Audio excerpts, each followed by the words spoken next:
conversar con la fiscal titular del Distrito Nacional, la magistrada Rosalba Ramos, con quien siempre hay temas interesantísimos por conversar. Gracias por aceptar nuestra invitación una vez más. Muchísimas gracias por invitarme. Esta es una gran oportunidad porque siempre en el Distrito Nacional ocurren cosas todos los días que son motivo para poder dar nueva información y que es de interés de todo el país.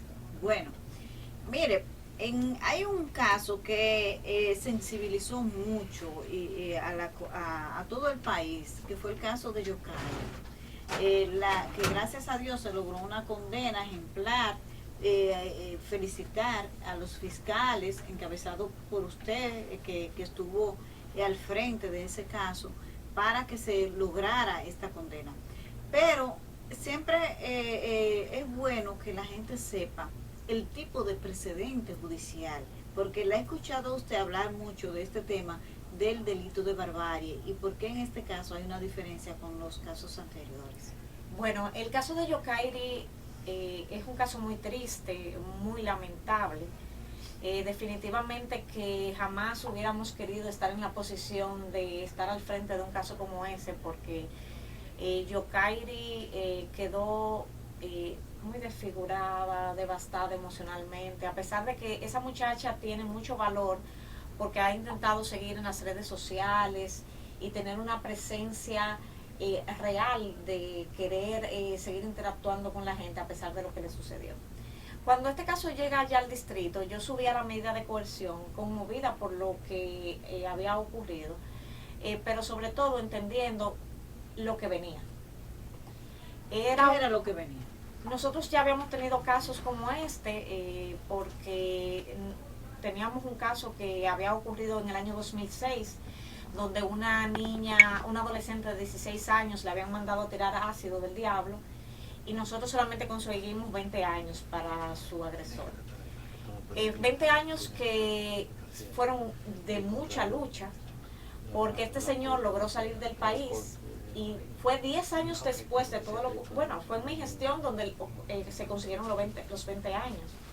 Yo estaba en el departamento de homicidio cuando ese caso estaba apenas iniciándose, y como fiscal titular vuelvo y me encuentro con el caso, pero ya bajo la condición de que a él lo extraditan, lo traen de Estados Unidos, y nosotros logramos presentarle el caso, pero tuvimos muchas dificultades importantes, porque después de transcurrido tantos años, hay muchas pruebas que se diluyen, y sobre todo que en ese caso en particular solamente pudimos probar que él había pagado para que a la jovencita se le tirara ácido.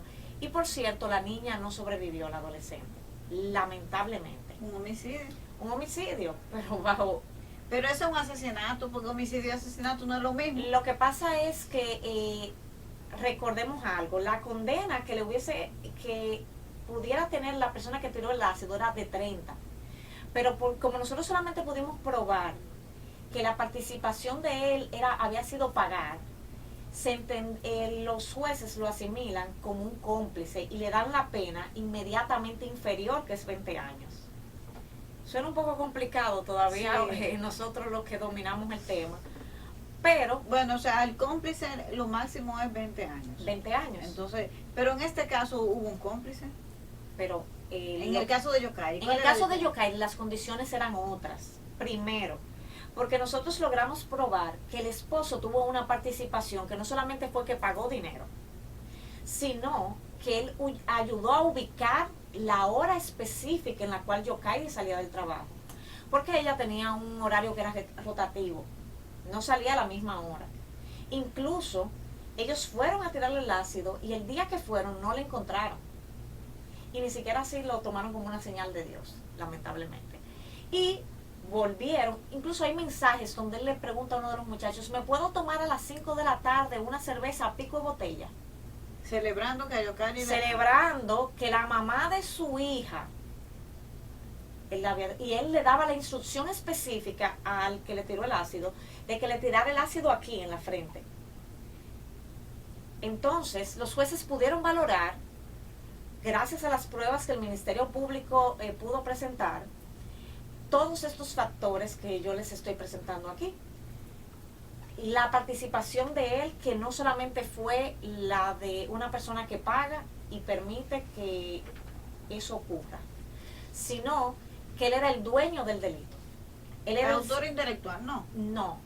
En ese caso no es autor intelectual. Claro, él es el autor intelectual, pero también él tuvo una participación que va más allá de pagar y de ingeniar lo que va a pasar.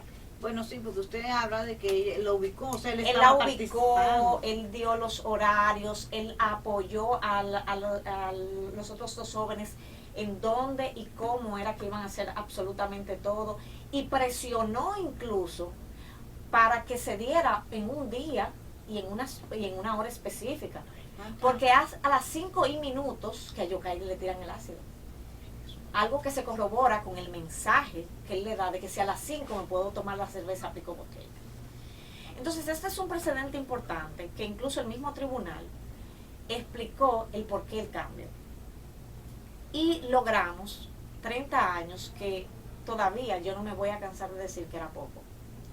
Es poco, porque cuando tú ves a Yokairi, una joven preciosa, de ojos claros, una piel trigueña, con un pelo a su cintura, que cuando ya después de que le tire el ácido, días después que llega a su casa, su hija se le esconde de 2 años y dice, llegó el cupo. Yo no sé si ustedes pueden visualizar lo que es eso. Visualizar lo que es que a ti una persona te tire algo en tu rostro, que tú te mires en el espejo y ya tú no sepas que ese reflejo que viene hacia ti, de quién se trata o de qué se trata. Habría que ver cómo tú vuelves a construir una visión de ti mismo luego de que tú hayas pasado por algo tan traumático, que incluso yo te voy a decir algo muy personal. A mí me costaba a veces hablar con la misma Yokairi porque me daba tristeza ver por lo que ella estaba pasando. Y sobre todo, cuando lo que nosotros vamos es al tribunal a buscar 30 años para cada una de las personas que la agredieron, que sabemos que no es suficiente. Yo la he escuchado a usted repetir varias veces que esa pena no es suficiente. ¿Qué sería suficiente? ¿Qué usted propondría? Por ejemplo, aquí se está discutiendo una modificación al Código Penal para ese tipo de delito que ha sido tipificado como delito de barbarie.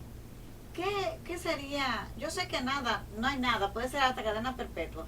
¿Usted no estaría de acuerdo como con cadena de perpetua, pena de muerte para esos casos? No, porque creo que nuestro país no está preparado para eso. Nosotros tenemos que saber que hay condiciones para a veces queremos traer un discurso que nos haga ganar popularidad, pero yo no estoy de acuerdo ni con la pena de muerte, porque soy de las que creo que la vida está en manos de Dios y Él es que dispone a quién se la da y a quién se la quita. Y la cadena perpetua, nosotros todavía necesitamos muchos años para llegar ahí, entendiendo que nuestro sistema carcelario necesita una inversión importante de recursos y que en la justicia se necesita una inversión también importante de recursos. Nosotros a veces hablamos de que estamos en el año de la tecnología, estamos viviendo en una época donde las redes sociales imperan, y sin embargo tú visitas la mayoría de las fiscalías y te encuentras que hay mucha falta de recursos. Entonces, y a la Policía Nacional ni te digo, que es una discusión que todavía con la reforma policial está sobre el tapete. Entonces, nosotros a veces queremos, yo te voy a poner algo que tal vez me pueda dar a entender mejor. A veces nosotros queremos ir a un dealer con 100,000 pesos en el bolsillo y salir con un Mercedes-Benz del año. Y a veces eso es lo que le pedimos a la justicia. Le ponemos en el bolsillo los 100,000 pesos y vamos queriendo traer consigo un Mercedes-Benz del año, con todos los lujos.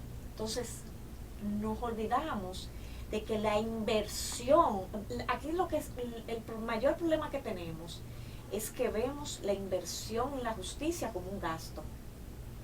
Y no entendemos que cuando fortalecemos la justicia, estamos fortaleciendo un sistema que eventualmente pudiera beneficiarnos a nosotros. Porque no es solamente que tú vayas a ser imputado, es que también tú puedes ser víctima. Y que no solamente nosotros trabajamos con el tema de la persecución, nosotros trabajamos también la prevención. Y la prevención es muy cara. La prevención primaria conlleva una inversión importante de recursos, conlleva no solamente la participación de nosotros como institución, sino que estamos hablando del Ministerio de Educación, de todo lo que tiene que también que ver con el Ministerio de Educación Superior y Tecnología, y más policías en las calles para que tú puedas sentirlo, porque aquí todos queremos seguridad ciudadana. Quisiéramos tener escuelas donde los niños puedan ir y tengan los mejores profesores, y que sea un servicio que sea público.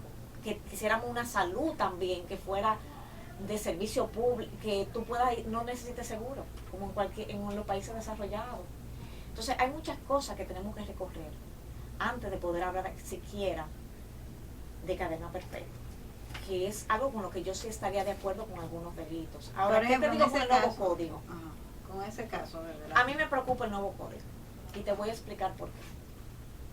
El nuevo código tiene los actos de tortura y barbarie muy bien tipificados, pero tiene una sección especial que habla de cuando se utilizan sustancias corrosivas, algo que no tiene este código anterior, el código que nosotros estamos aplicando ahora.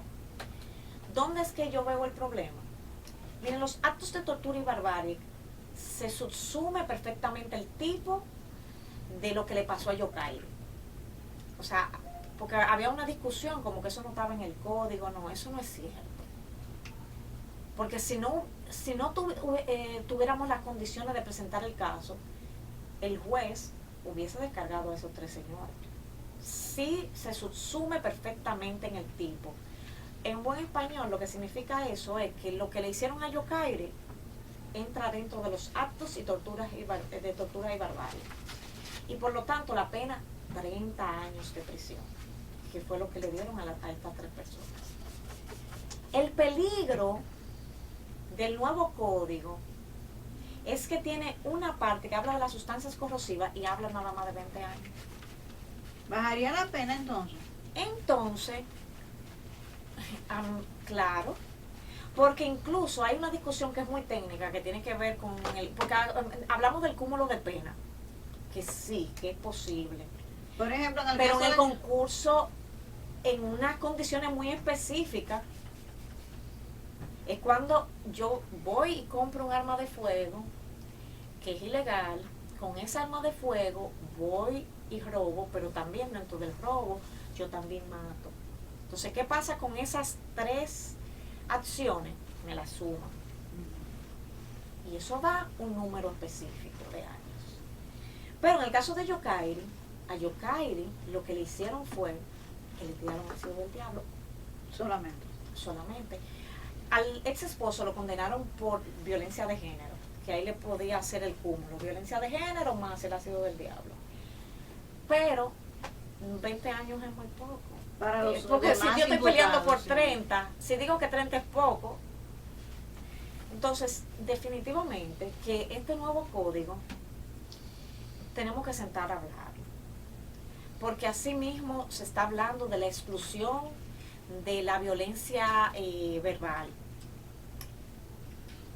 Entonces, como que en lugar de... ¿van a incluir la violencia? Explíqueme eso.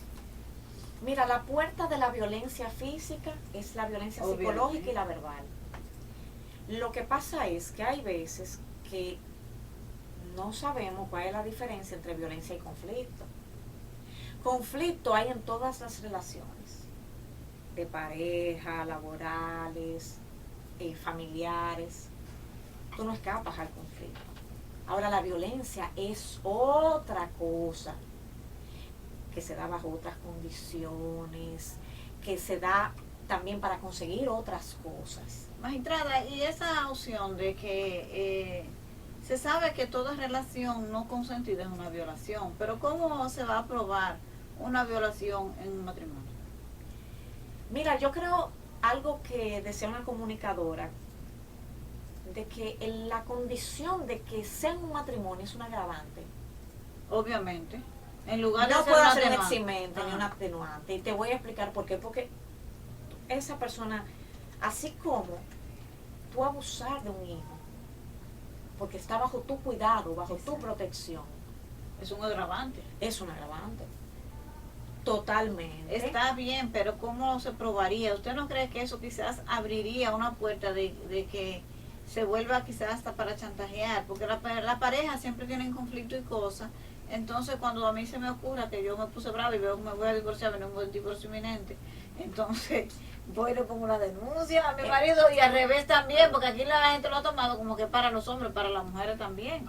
Pero es que se supone que se debe confiar en el sistema de investigación. No deberíamos partir de ahí. Que yo entiendo es que la violación sexual, no importa dónde se dé, debe ser castigada. Obviamente. Sí. Ahora, lo que hay es que, insisto, invertir en la justicia. Algo que yo voy a criticar es que se está hablando de una reducción del presupuesto de nuestra institución, del Ministerio Público. Porque ahora mismo nosotros tenemos muchas necesidades. En el caso suyo, por ejemplo, ¿cuánto personal menos usted tiene con relación a otro momento? ¿Usted sigue con el mismo personal? ¿Le han aumentado? Porque usted se quejaba de que tenía pocos fiscales. Yo tengo 130 personas menos, con las cuales estamos trabajando desde los primeros 2 años de mi gestión. Usted tenía al inicio de su gestión, ¿cuánto personal usted tiene ahora?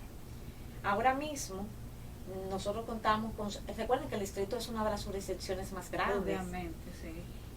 Nosotros, al momento de entrar la nueva gestión, también se fortalecieron otras áreas, y los que más sufrimos fue el Gran Santo Domingo, porque no es tan fácil trasladar a un fiscal de Santiago como a uno del Distrito Nacional. Sí, obviamente. Porque para tú cambiarle la dinámica de vida a una persona, necesita también hacer una oferta que muchas veces la institución no está en esas condiciones. Entonces, lo que estamos más cerca somos los que nos hemos visto más afectados, dígase Santo Domingo Este, Oeste, Distrito Nacional. En mi caso yo tengo 40 fiscales menos y personal administrativo aproximadamente 100. Eso sin contar, y te lo estoy dando a veces hasta mal contados, porque luego de ese conteo hay otras personas que han ido renunciando. ¿Y cómo ha afectado eso su trabajo? Yo sé que usted me va a responder, no, nosotros trabajamos como quiera. Es verdad, usted trabaja muchísimo, pero usted sabe que no pueden rendir igual. ¿Qué áreas se han afectado con esta situación? Esto ha afectado el servicio en algunos aspectos, porque lo primero es que los nuevos fiscales que llegan a la jurisdicción tienen que pasar una curva de aprendizaje. No es lo mismo cuando ya tú tienes 10 años en la jurisdicción, que de repente viene un cambio. También con el personal administrativo nos hemos visto muy debilitados. Por ponerte un ejemplo, ahora mismo yo no tengo departamento de estadísticas. Algo que para ¿Y por qué? Porque yo tenía, ahí habían 4 personas y las 4 renunciaron en diferentes momentos, y ya la última renunció hace como una semana y pico. Pero no le designan nuevas. No han designado a nadie, porque pero ahora usted no lo pide. Claro que Nómbreme sí. a mí ahí, directora de esa área. Y nosotros hemos, una de las partes que hemos solicitado más, que se ha fortalecido esa estadística, porque ahora estamos trabajando con Mi País Seguro. Y para trabajar con este proyecto se necesitan números. Son cosas que afectan. ¿Y por qué renuncian tantas personas? ¿Usted no tiene buena gerencia? No. Lo que pasa es que hay nuevas oportunidades.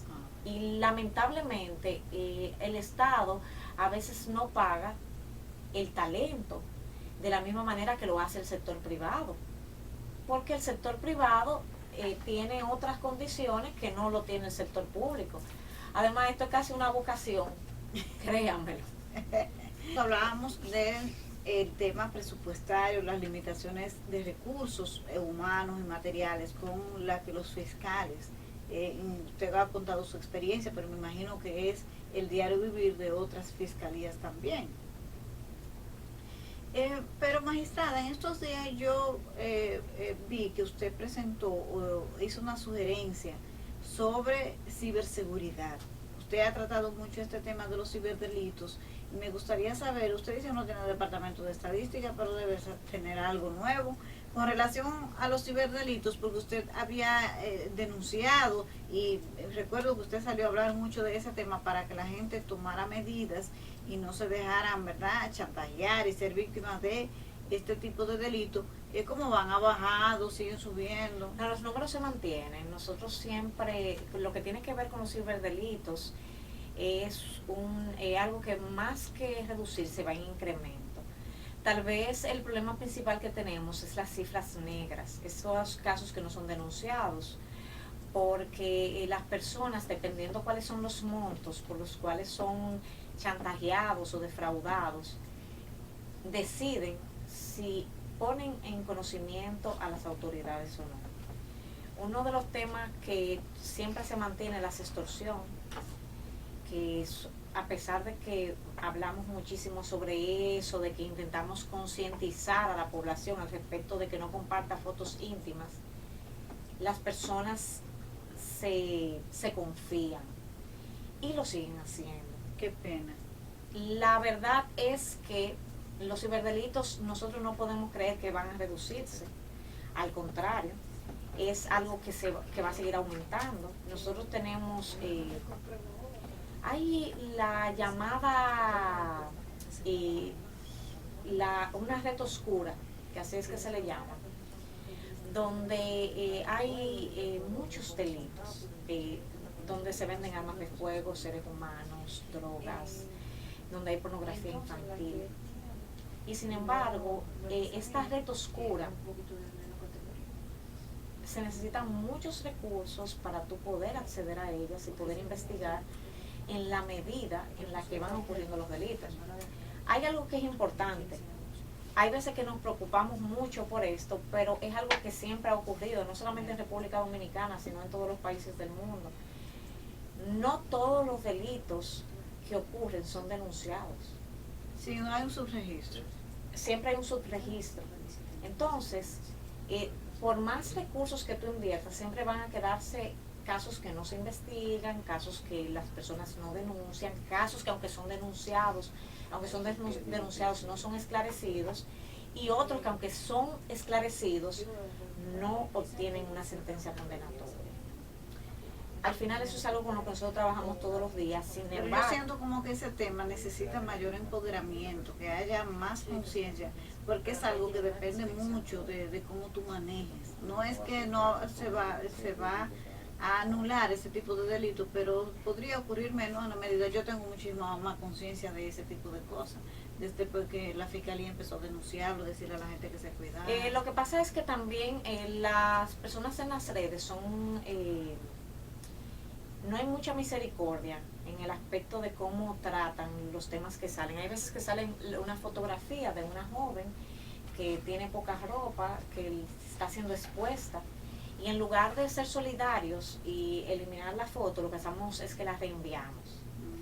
¿Qué pasa cuando una persona es víctima de este tipo de delito? Lo que quiere es parar con la vergüenza, parar con lo que le está haciendo daño.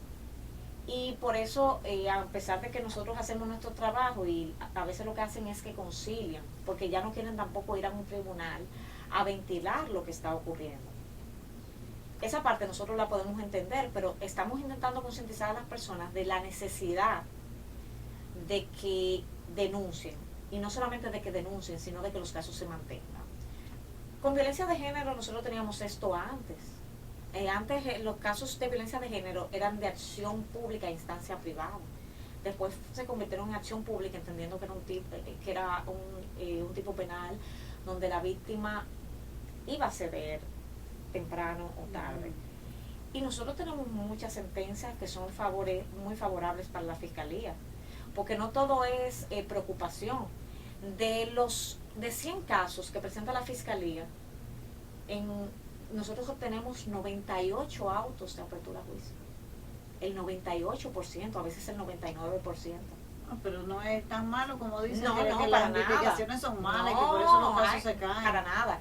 Y en juicio de fondo, del 100%, nosotros tenemos una efectividad del 90, 91 y 92%, que es un poco más reducida porque ahí tú tienes que producir la prueba, no es lo mismo que un auto de apertura a juicio.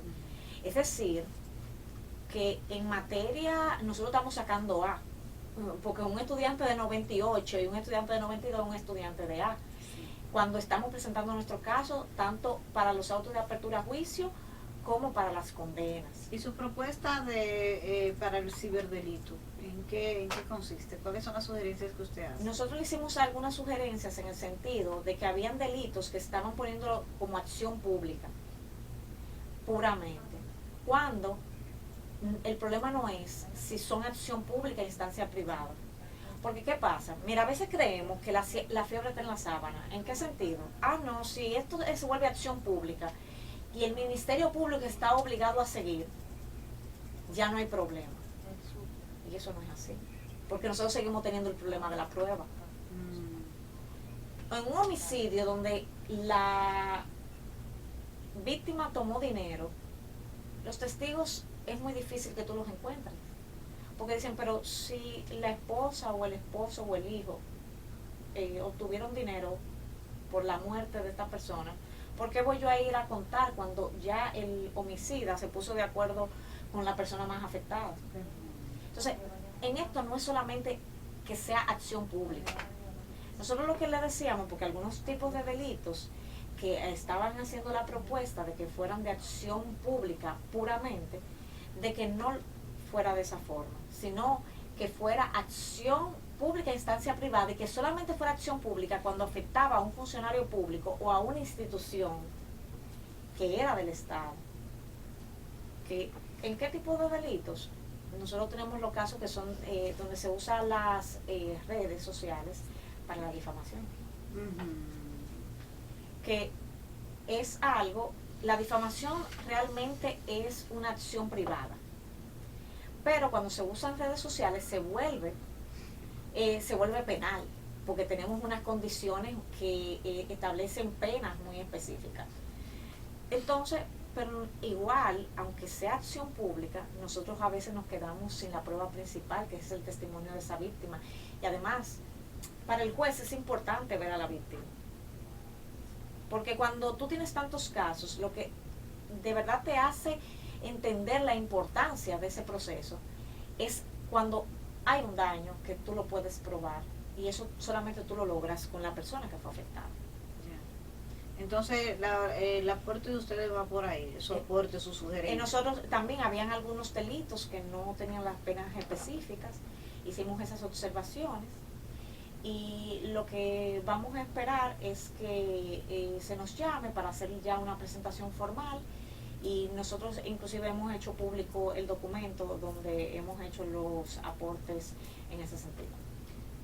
Magistrada, con relación a ese tema de la falta de recursos y todo lo que usted ha planteado, y yo la escucho hablando de redes sociales y todo eso, pero usted desde que asumió el cargo ha sido bastante criticada en las redes sociales por distintos grupos que no se sienten conformes con su designación.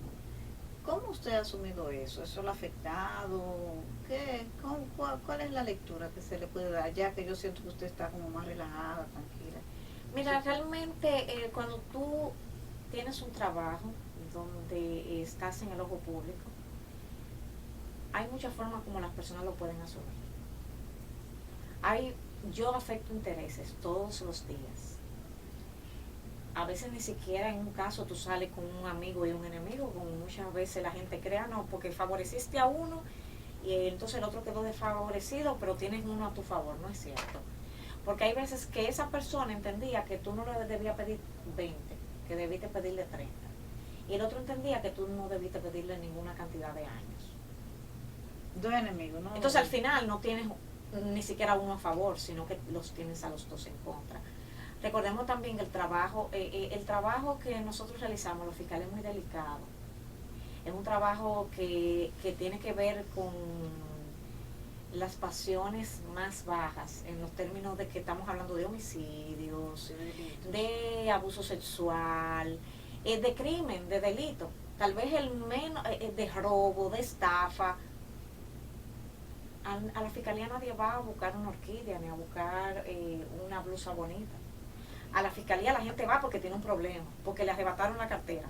Y a los fiscales le dan formación desde el punto de vista psicológico para que puedan lidiar con tantos conflictos. O sea, hay una parte psicológica y emocional para la que se prepara al fiscal. Mira, yo creo que al final la salud mental es algo que todos tenemos que estar vigilantes de manera personal. Ninguna institución te lo puede proporcionar. ¿Por qué? Aunque nosotros nos dan autocuidado y nos enseñan cuáles son esas pautas para cuidarnos, cuando nosotros pudiéramos estar en el llamado burnout, donde pudiéramos colapsar por el tipo de trabajo que tenemos. Pero también hay una parte que es la responsabilidad personal de cada uno de nosotros, de entender que yo siempre lo he dicho ya como algo para mi equipo de trabajo, cada 6 meses o de manera anual, nosotros deberíamos tener a una persona que sea un experto en la conducta, un psicólogo, un psiquiatra, un terapeuta, lo que usted escoja, con lo que se sienta mejor, con quien usted pueda hablar y pueda ver si eso está funcionando bien. Así como nosotros de repente una vez al año decidimos ver cómo están, si tenemos anemia, si nos sentimos bien porque no tenemos gastritis o está todo bien en términos neurológicos, también debería haber una preocupación de que emocionalmente estemos bien, porque trabajamos con problemas y tenemos problemas personales también. Entonces, eso es algo que aunque nosotros trabajamos, la institución nos proporciona autocuidado, también debe ser una actitud de cada fiscal de estar vigilante con su salud emocional y mental. Y el tema de la violencia de género, ¿cómo es que usted lo enfoca? Porque yo siento que ya nosotros hemos logrado mucho con el tema de crear conciencia. Yo creo que este país está empoderado y uno ve cómo se conmueve cada vez que hay un asesinato, un feminicidio, un acto de violencia contra una mujer, que es como se da mayoritariamente. Y la autoridad, yo siento que ha hecho lo mucho, que hay que mejorar, sí, pero por supuesto que tenemos que mejorar. Pero ¿qué falta? ¿Cómo es que usted lo enfoca? Realmente ahora mismo nosotros estamos enfocados en que el hombre sea parte de la solución. ¿Cómo así? Por lo regular, cuando yo comencé a hacer las charlas, porque siempre he estado muy enfocada en el trabajo en las comunidades, los hombres se sentían como un poco señalados, como acusados, juzgados. No sé si me estoy dando a entender. Sí. Y las charlas se volvían como un campo donde yo levantaba la mano y decía, mire, ¿y si ella me hace tal cosa? Y como si, con miedo, es que los hombres se sienten como con miedo, como están con como miedo, tachados. y como también como si en materia de violencia de género fuera una manera de extorsionarlos a ellos. Entonces, yo decidí cambiarle el enfoque en el aspecto de que dejáramos de hablar tanto del tema de la violencia y comenzáramos a dar herramientas. Porque es verdad, nosotros nos parábamos, hablábamos de qué es violencia de género, cuáles son los tipos de violencia, cómo podían denunciar, pero se nos olvidaba algo. ¿Y si yo estoy enojado, qué hago? ¿Y si yo me siento mal, qué opciones tengo? ¿Y cómo yo puedo saber que de verdad yo soy agresivo o que de verdad yo soy agresiva o de verdad que yo tengo un problema que trabajar? Entonces, esas eran cosas que nosotros no lo abordábamos en las charlas. Y a medida que yo iba a las diferentes entrevistas, había un cuestionamiento siempre constante, que era por qué si lo que ocurría en el centro conductual para hombres funcionaba, no se aplicaba a otro nivel. Entonces ahí tuve la oportunidad de sentarme con Luis Vergés, ver algunos aspectos, lo conversamos. Y lo primero que hicimos fue hacer una charla con todos los hombres de la Fiscalía del Distrito Nacional. Ajá. Y en esa charla hablamos fue de las herramientas, de cómo ellos podían enfrentar su ira, de cómo ellos podían ver si tenían una ira que trabajar, si de repente había algo que no estaban manejando de la manera adecuada. Ha sido un éxito. Nosotros lo ¿Cuántos hombres ya ustedes han formado? O sea, estas charlas, ¿cuántas? Nosotros lo que hicimos fue que replicamos esto en todas las fiscalías comunitarias, pero son los hombres los que nos están ayudando a replicarlo. Porque también hay un problema. El hombre no quiere hablar con una mujer de violencia. Quiere hablar con alguien con quien se siente su igual. Y identificamos a esos fiscales que tenían la madera para poder trabajar con ellos, y en todas las fiscalías hemos comenzado a hacer charlas simultáneas, de que la primera convocatoria que hicimos, aproximadamente 8 de esas fiscalías trabajaron con el tema. El enfoque que estamos dando es que el hombre se vea como parte de la solución y no como el problema, de modo que pueda tener la oportunidad de participar de una forma positiva y que él pueda entender que se le puede brindar esa oportunidad y que hay una brecha de mejora. En definitiva, que el Centro Conductual para Hombres tiene más de una década funcionando, y los hombres que han pasado por ahí no han matado a las mujeres que los han denunciado. Entonces algo se está haciendo desde ahí que funciona y que debemos replicar. ¿Quiénes son los que van al Centro Conductual para Hombres? Hombres que ya han sido denunciados. Los hombres que fueron denunciados, y van en dos condiciones: o porque en la medida de coerción el juez lo ha determinado, o como parte de su pena, de su sanción, se determinó que tome terapia. Y la terapia la va a determinar el experto en la conducta, dirá cuál es el tiempo que esa persona necesita. Oh, mira eso. Entonces los que pasan por ahí no cometen no tenemos el primer feminicidio que haya ocurrido de un hombre que haya pasado por el Centro Conductual para Hombres. Wow, mira, eso es bueno.